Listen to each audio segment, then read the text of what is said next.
As we start this morning, I wanted to point out that this is our 7th week in the sermon series, The Miracles of Jesus.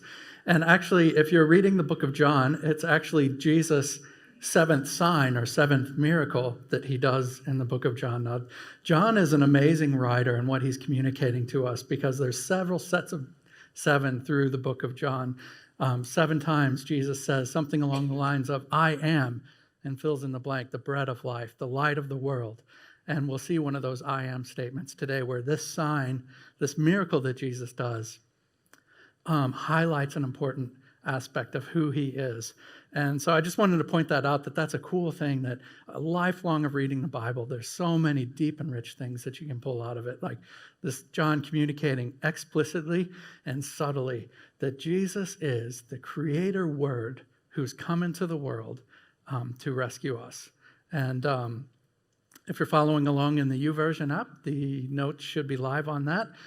I'm going to run through bits of the story relatively quickly, but all of the passage of John 11, 1 through 54 are on the YouVersion app. 54 verses is a lot for me to read, so if I just read it all, it might be 20 minutes all up, and we'll go home. All right, so on the next slide here should be a map. And in John chapter 10, Jesus says one of these radical statements that makes the religious leaders want to pick up stones and kill him because he's claiming to be equal to God the Father. And they're just like, no human can do that. They want to kill him. And so he's moved from Jerusalem to around this area where John the Baptist was baptizing. And that's just on the east side of the Jordan River in Jericho. He's there for a while. He's maybe even moved up into that I don't know, brownish colored area where he'd done a lot of his public teaching and preaching. And while he was there teaching and preaching, Mary and Martha's brother Lazarus had gotten sick in the town of Bethany. So they had sent messengers to go and find Jesus, and that could have been a two-day journey. One, if they were really, really quick about it, because that's some 50, 60 kilometers that they had to cover. And of course, there was no vehicles to do it in 2 hours at the time. So they went and told him that Lazarus was sick. And Jesus says, this sickness won't end in death, but it will end in God's glory. And the interesting thing about this part of the conversation that he says, or that it said, now Jesus loved Martha, Mary, and Lazarus. Therefore, he stayed for 2 extra days. And that just, like most of the time we read something like that and we might think, no, if Jesus loves me, he's going to come and rescue. He's going to come immediately. But the Lord and his good plan, for his good purposes, heard that his friend was sick, and he delayed. And sometimes that is just as true in our life. When we're going through pain and suffering, we're calling out to the Lord, and we want him to be there like that. But he also provides a challenge for us to know that he knows best, and in his timing, he will act. And as in this case, it might not be the way that we expect it. So he's journeyed on. After 2 days, he tells his disciples that Lazarus has, in fact, he says fallen asleep. But they're like, good. If he sleeps, he'll wake up and be better. He's like, no, he's dead. But I'm going to raise him up. And the disciples are like, all right, well, they want to kill you there, so let's go and die alongside of him. And so that's where we pick up the passage this morning. And what I want to focus in on this morning is sort of in 2 parts. One is that when Jesus shows up, and apparently he shows up too late, there's 3 sort of comments or questions about if only you would have been here, things would have been different. So we'll look at that, and then we'll look at what it looks like after the actual miracle itself. So Jesus arrives. It says this, starting in verse 17 of chapter 11. On his arrival, Jesus found that Lazarus had already been in the tomb for 4 days. Now Bethany was less than 2 miles from Jerusalem, and many Jews had come to Martha and Mary to comfort them over the loss of their brother. When Martha had heard that Jesus was coming, she went out to meet him, but Mary stayed home. Lord, Martha said to Jesus, if you had been here, my brother would not have died. But I know that even now, God will give you whatever you ask.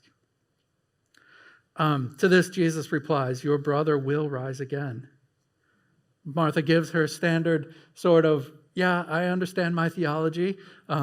Lazarus will be a part of the resurrection at the last day when God brings everybody back to life.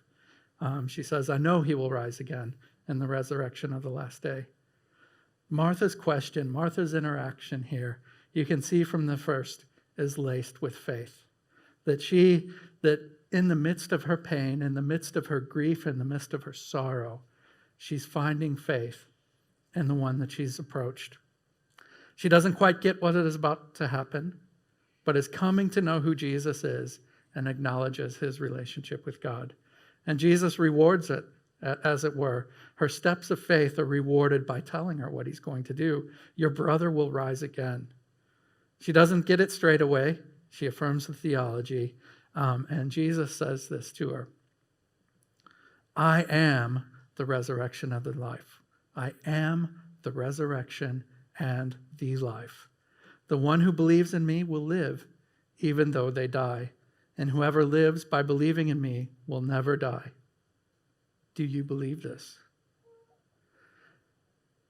Jesus is claiming something extraordinary here. He is the sovereign Lord over all creation.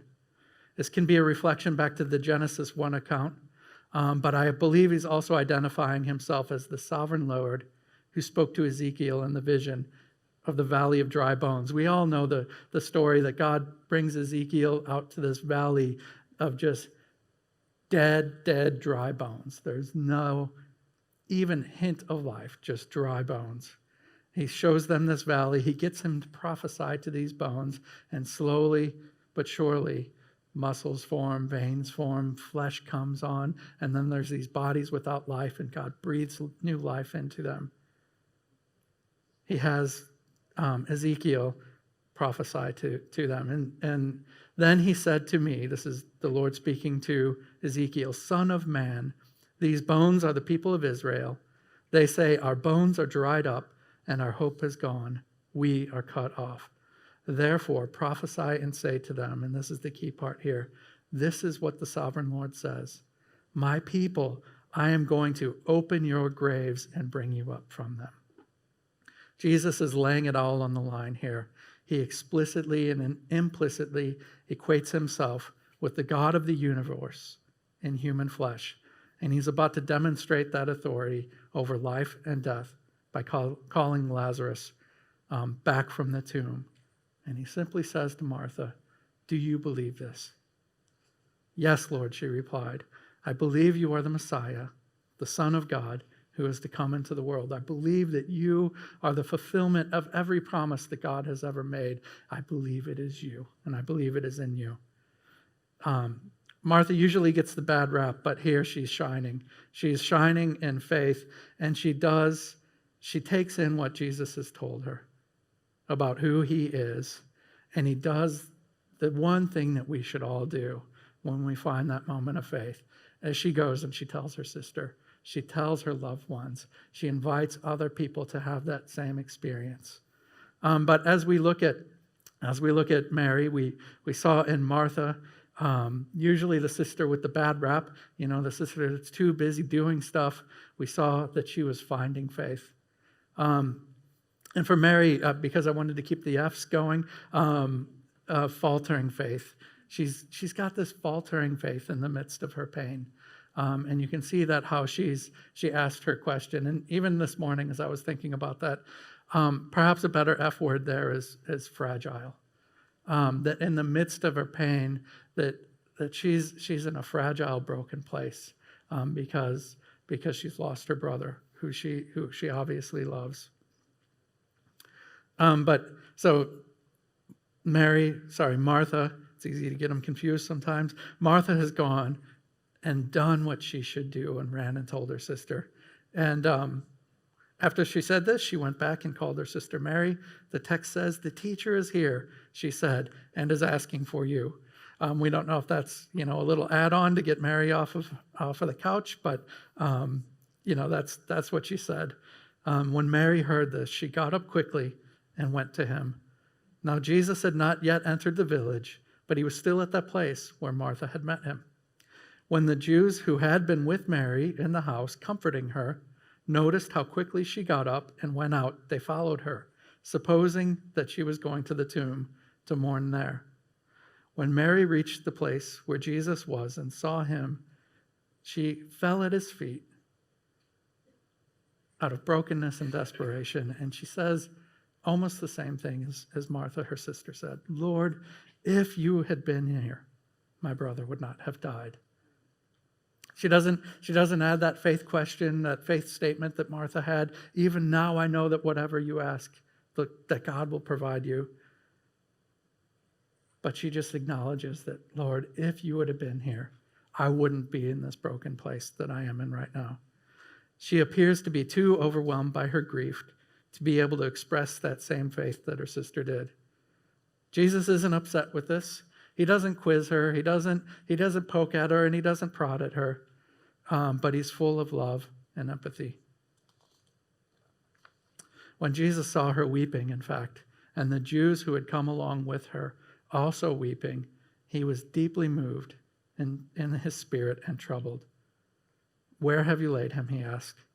"Come and see, Lord," they replied. Jesus wept.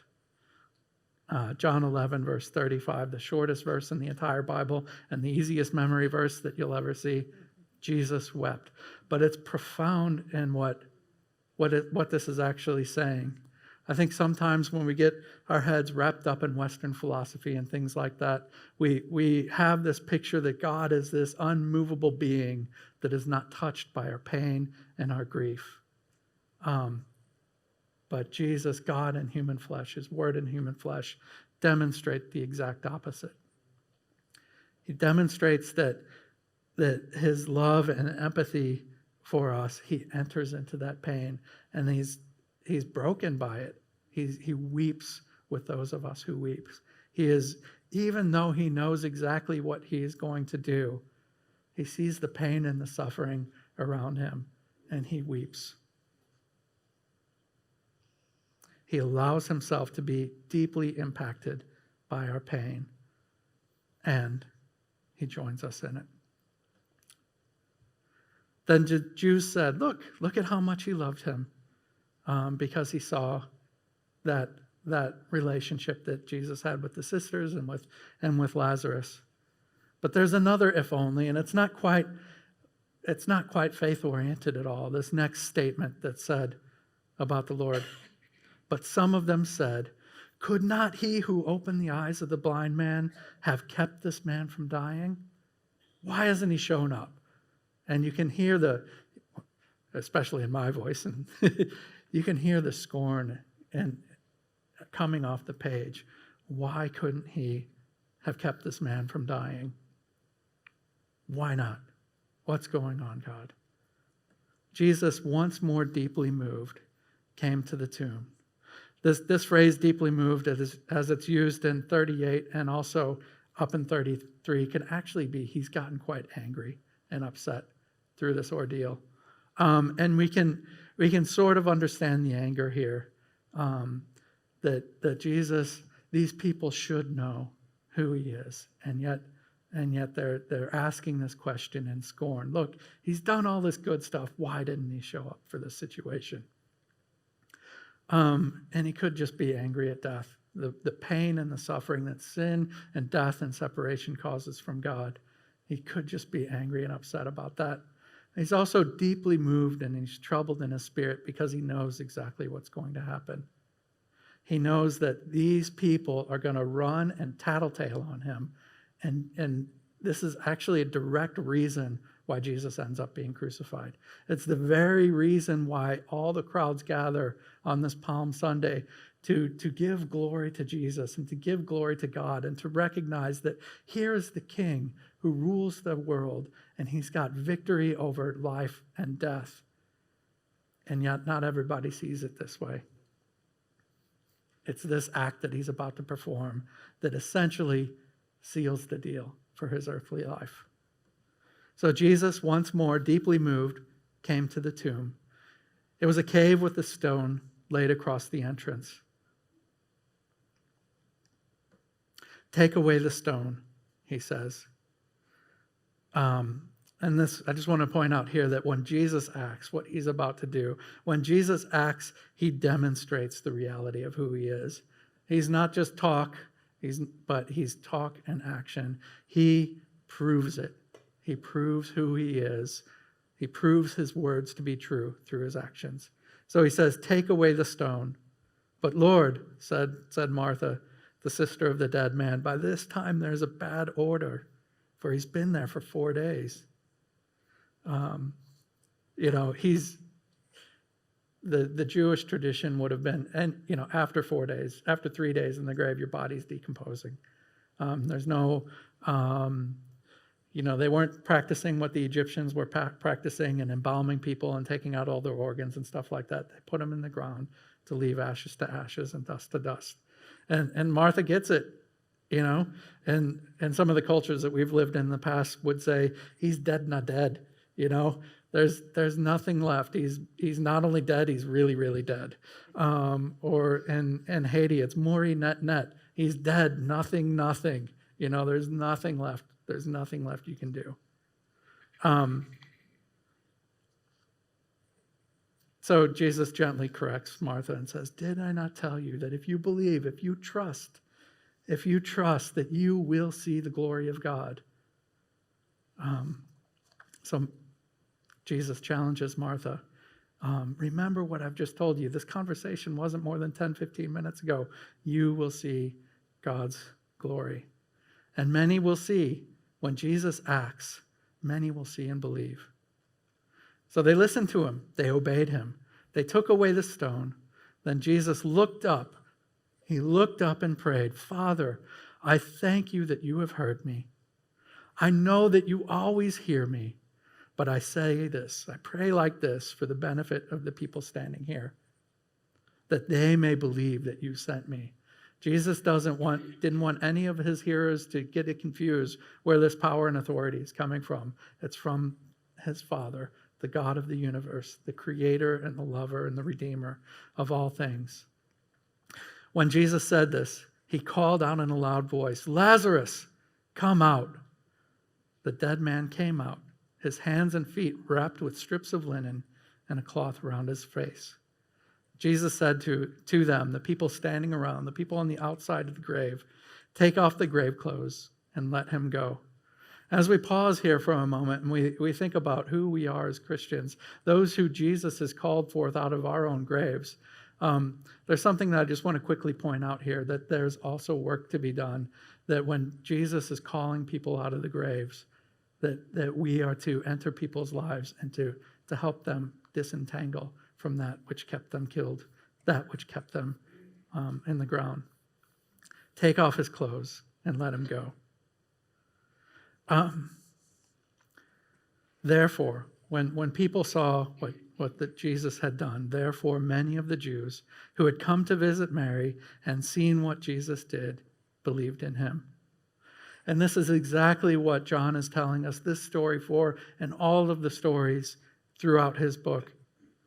John says it clearly in chapter 20 and verse 30 and 31. Jesus performed many other signs that direct us towards knowing and understanding and trusting in who the Lord is. Jesus did many other signs in the presence of his disciples, which are not recorded in this book. But these are written that you may believe that Jesus is the Messiah, the Son of God, and that by believing you may have life in his name. this is exactly what the sign is all about, that the people there, that all of us might look to him and trust and have life in his name. So when Jesus acts, he demonstrates the reality of who he is. Many will see and believe, but there are some that just won't be able to surrender their realities. They'll come face to face with this claim that Jesus is God, who is worthy, who has the power over life and death. And he calls us into something new and something different, and they just won't be able to surrender their priorities. And this is just as important what happens before Jesus' sign and Martha's finding faith and Mary's fragile faith or scorn plays out after the fact too. And I imagine that but some of them are the people who are asking that very question. He could open the eyes of a blind man. Why didn't he show up? But some of them went to the Pharisees and told them what Jesus had done. Then the chief priest and the Pharisees called a meeting of the Sanhedrin. That was like the religious, that was one of the greatest authorities that the people had at that point in time, the Sanhedrin. What are we accomplishing, they asked. Here is this man performing many signs. If we let him go on like this, everyone will believe in him. They get the truth. They see exactly what's happening here. Everybody's going to follow Jesus if they see who he is. And then the Romans will come and take away both our temple and our nation. If we let this guy continue on living, we are going to lose our place. We are going to lose our status. We are going to lose our power and authority, and we can't let that happen. These people clearly see who Jesus is, and they clearly see the demand that he makes on everybody's life. And they say, no, we're going to save our own lives. We're not going to give up our lives to follow this guy. One of them, named Caiaphas, he was high priest that year. He spoke up, "You know nothing at all. You do not realize that it is better for you that one man die for the people than the whole nation perish." He speaks. You can hear it. It's better that we just get rid of this guy. This guy has to die so we can remain who we are, so we can maintain who we are. The motives are clear. They see the reality to which the sign of raising Lazarus from the dead points, but refuse to give up their position and privilege. They miss what Jesus had previously said. Whoever wants to be my disciple must deny themselves, take up their cross, and follow me. For whoever wants to save their life will lose it. But whoever loses their life for me will find it. He's put it all on the line. And they say, no, we'd rather continue living how we want to live. We'd rather continue in our own ways than deal with the reality of who Jesus is.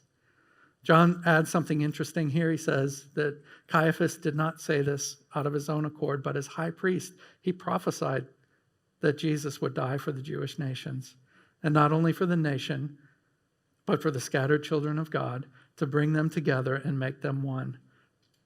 From that day, they plot to kill him. John's saying, look, this might be laced with jealousy and anger and hatred, but God can take the most ugly of human statements from a guy in power and authority and turn it into his perfect and beautiful plan. He can take that which was meant for evil and turn it into good.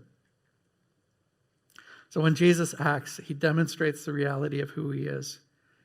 We are called to believe and trust him, but many won't surrender their priorities. But as the story concludes and Jesus withdraws again until his time has fully come to enter into the city, there's something else that happens here, following up in John 12. And this is after Mary and Martha, Mary, I believe, sorry, I don't have that detail here, anointed Jesus' feet with her tears and oil. Meanwhile, a large crowd of Jews found out that Jesus was there and came, not only because of him, but also to see Lazarus, whom he had raised from the dead. So the chief priest made plans to kill Lazarus as well. For on account of him, many of the Jews were going over to Jesus and believing in him. And the next day, the great crowd that had come together for the festival heard that Jesus was on his way to Jerusalem. They took palm branches. They went out to meet him, shouting, "Hosanna! Blessed is the one who comes in the name of the Lord. Blessed is the King of Israel." And the thing that I really want you to pick out here is that Lazarus then became the sign that led either people to faith or to the same rejection, to the same fate that they had assigned to Jesus because of Jesus calling him out from the grave. That Lazarus became the sign. His testimony was the one that led people to force people into making a decision. And many people believe this is, not only the people that came were a part of that mourning that turned into celebration, but they spread the word. They let everybody know that Jesus has victory over life and death. And this is the reason why people came out to worship and to celebrate and to welcome the King into the city because of what he had done in Lazarus' life. But in the same way, the people who refused to believe the truth and what the sign pointed to wanted to kill Lazarus as well. Because the proof was just too obvious. We need to get rid of not only Jesus, but we need to kill Lazarus as well. Because the truth is just too confronting and we want to keep things the way that they are. So they continued to spread the word. Lazarus became the sign that demonstrated the work of God. Jesus, in the same way, Jesus' sign pointed towards the reality of who he is. His work in and through us, his people, should do the same. The people saw Lazarus, believed his testimony, and worshiped and believed in Jesus. But God's work in Lazarus also made him a target.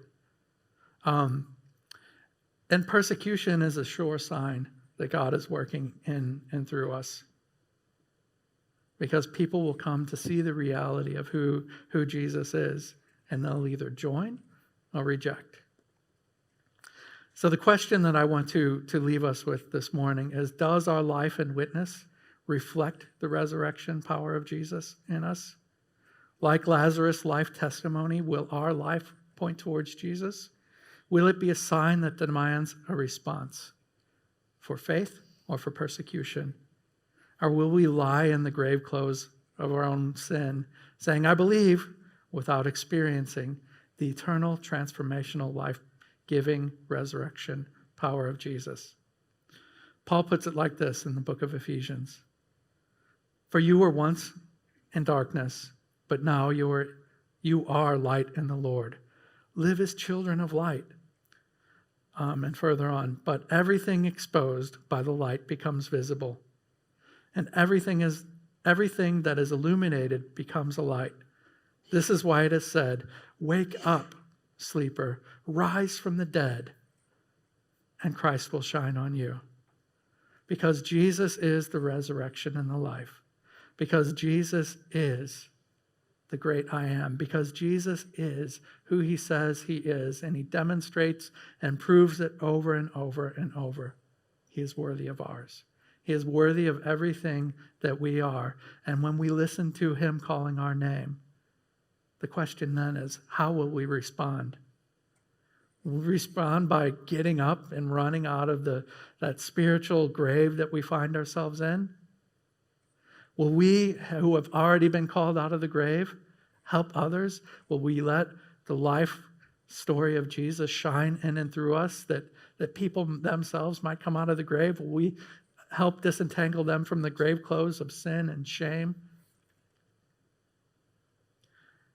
Or will we go back to sleep, dulled by all the distractions that the world has to offer, lulled back into a false sense of security? In a sense, lying in the grave, comfortable in our grave clothes, saying, "We believe." We have a choice. We can come out of the grave and we can follow Jesus, and we can be that sign of revelation to the watching community and even to the watching nations. Or not. Let's pray. Hey, if you want to know what's going on in the church, I just want to encourage you to check out our Facebook and our Instagram page. And if you're not on either of those, that's all right. You can go to our website. It's life-church.org.au. And while you're there, I encourage you press that prayer button and know that if you do that and you submit a prayer, that's absolutely going to be prayed for by us as pastors. Love you guys, and we'll see you next week.